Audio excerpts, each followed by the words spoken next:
I think also what's really important about investment banking is interview prep. So once you secure an interview, there's a lot of moving parts and it happens really quick. So you want to make sure way ahead before you secure that interview, you're ready. The first step is to start networking.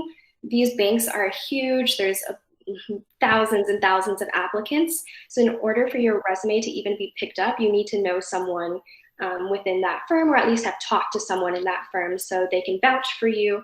A lot of ways people, I guess, get these first interviews is by talking to analysts or vice presidents or even higher at these firms, and they like you, and then they tell HR, hey, like, I think we should give this person a chance. So this could be talking to your upperclassmen friends at these banks. This could be reaching out on LinkedIn, reaching out to your alumni network, whatever is available to you. As for actually prepping for the technical part, there's a lot of resources out there. I would recommend a Vault Guide, which is provided by most colleges. It's just a general overview of whatever career you're looking to. So they have one for, like consulting, and they have one for investment banking, et cetera. And then also there's a guide from Mergers and Acquisitions that I would recommend. I think I'm pretty sure it's online if you just look it up.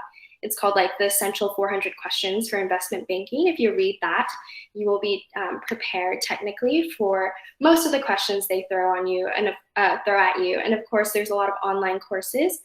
I would recommend one called Wall Street Prep, and that just helps you learn modeling and get your technical skills up to par. And then lastly, I've also talked about, I guess, getting a leg up by taking accounting / finance courses at other colleges if that's not available at yours. It shows initiative, and yeah, that's really helpful. You can bring that up in your interviews, and be ready. Recruiting is happening earlier and earlier every year. So for me, it happened beginning of my sophomore spring, so in January, and they're pushing that up every single year. So I would definitely be ready by January of sophomore spring. So have already reached out before then to people at these firms, have already read these vault guides or taken necessary classes.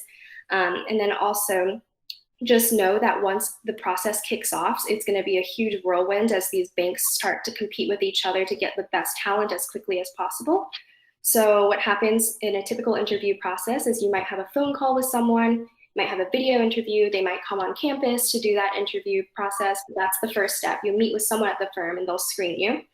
There might be one intermediate step. It could be, again, another phone screen. It could be them coming on campus to interview in person. But then the most important one is probably the third round, which is called a super day in investment banking, which means they'll fly you out into their office and you meet all day. It's pretty much, I would say, at least 5 hours minimum, and you're just meeting back to back to back with people, and they're going to be testing you on behavioral skills. So, asking you like, what are your strengths? What are your weaknesses? And then, of course, also the technical questions that you've hopefully have picked up at that point through the guides as well as online courses. So I would say budget 1 to 2 months in advance to study and network at minimum. Yeah.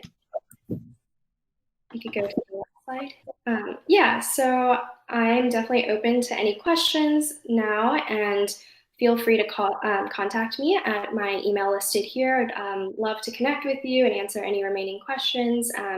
And feel free to also add me on LinkedIn.